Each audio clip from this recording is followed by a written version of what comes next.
Hi everybody. Today I'm going to show you how I make my flavor base for my meal prepping.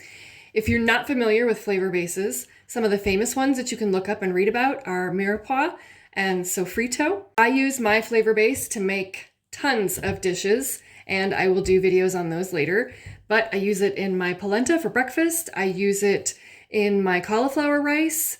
Sometimes I put it in my meatballs. There's no limit to what you can do with a flavor base. So I'm going to show you how I make mine. You can certainly play with it and figure out how to make one that suits your taste. So for my flavor base, I start with leeks. I love leeks. And then I also use a lot of garlic. Shallots. Shallots have saved my life. And we can't forget this, better than bouillon, roasted chicken base. So I'm going to start with the leeks. These are not good leeks. It's not a good season for leeks right now. Usually they're much longer. And the first thing I'm going to do is cut off this hairy end and some of the white bulbish part. So I have done that for all of the leeks. The next thing that I like to do is peel off the top layer. It's very satisfying. And then I'm going to cut off the green end,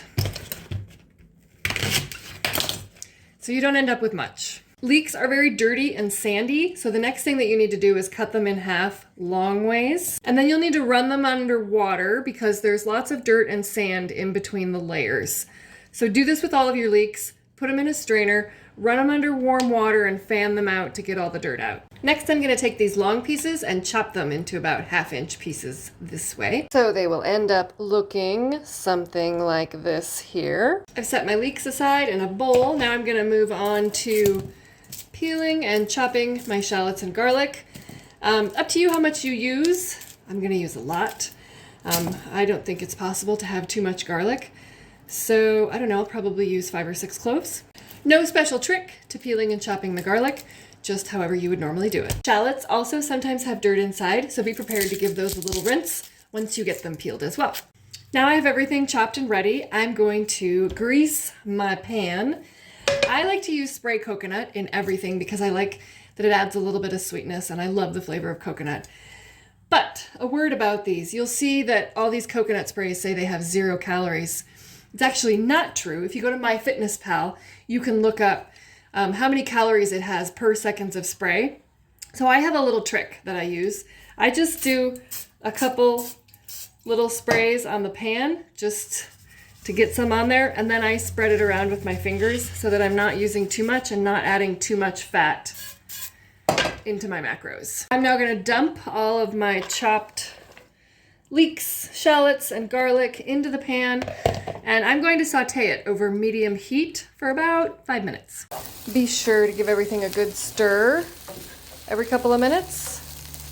And while that's cooking, we're going to move on to the next part. So fill up a measuring cup with warm water. Grab yourself a measuring spoon and your bouillon. So this says 1 teaspoon has 10 calories. I like to make this a little more concentrate since I am going to be using it for other things. So I'm actually going to double.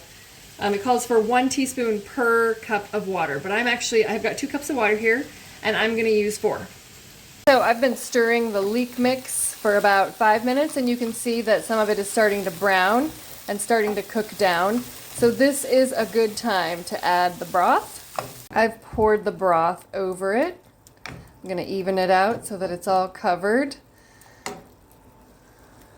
I'm going to turn the fire down to low and then just let it simmer here for about 10 to 15 minutes until the leeks are soft and you can chew them. The final step that I do is to strain the mixture and then store the broth in 1 container and the mix in another. So now you've got your flavor-based mixture in 1 container, your leftover broth in another, and then the broth, I'll sometimes use that to make brown rice.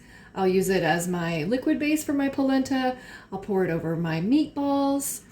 I'll have those recipes coming up soon to show you what I do with these things. Thank you.